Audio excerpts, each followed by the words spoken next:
পুরো ভিডিওটা না দেখলে তোমরা বুঝতেই পারবে না যে কতটা এনজয় করেছিলাম আমরা কালকের দিনটাতে।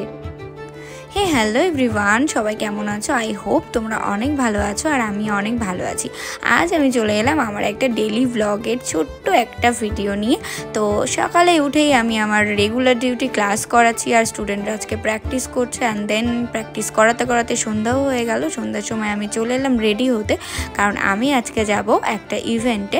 তো তার জন্য রেডি হচ্ছি। আই হোপ তোমরা সবাই আমার প্রোফাইলে দেখেছো, আমি লাইভেও এই লুকটা শেয়ার করেছিলাম।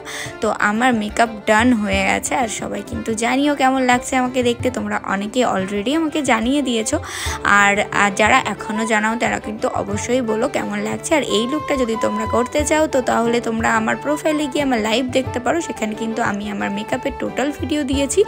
আর এখানে দেখো আমি রেডি হয়ে বেরিয়েও পড়েছি। রাস্তায় অনেক জ্যাম ছিল, যশোর রোডে তো প্রচুর জ্যাম হয় রাত্রেবেলায়।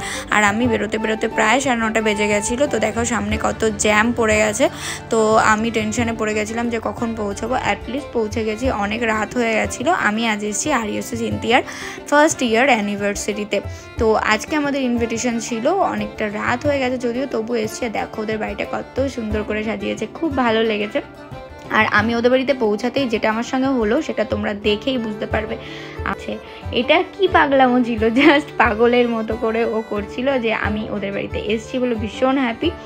আর এদিকে প্রীতম চলে এসছে আমাদের লস্যি দিতে। প্রীতম অলরেডি অনেক আগে থেকেই ওর বাড়িতে চলে এসেছিলো, যেহেতু ওকে সাজিয়েছিল।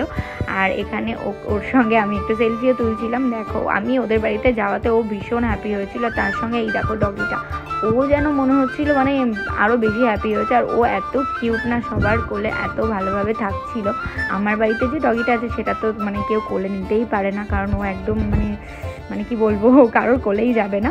আর এখানে দেখো আন্টিকে কত সুন্দর লাগছিল। আন্টি আবার পোজ দিচ্ছিল, আমি বলছিলাম ভিডিও করছি।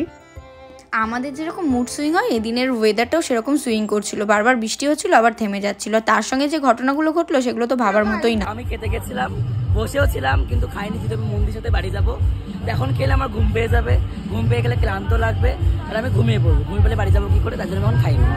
আমি লজ্জা লাগছে তোকে মালা পরে দেখে। তাই তো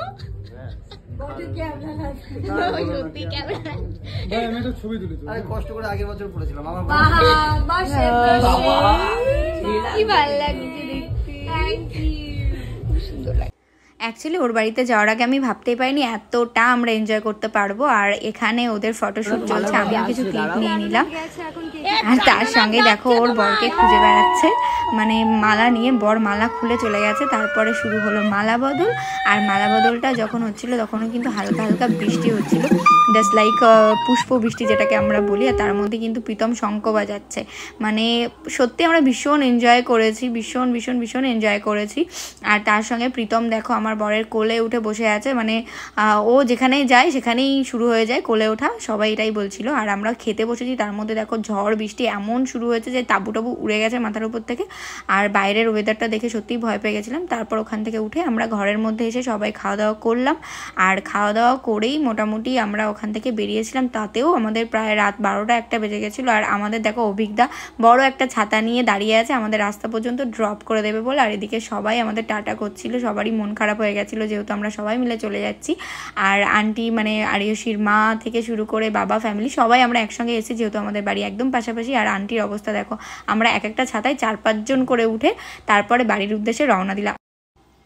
এরকমই ভ্লগ ভিডিও যদি তোমরা পছন্দ করে থাকো তাহলে লাইক কমেন্ট অবশ্যই করো আমাকে। আর সবাইকে অনেক ধন্যবাদ ভিডিওটা দেখার জন্য। গুড নাইট সবাই অনেক ভালো থেকো, বাই।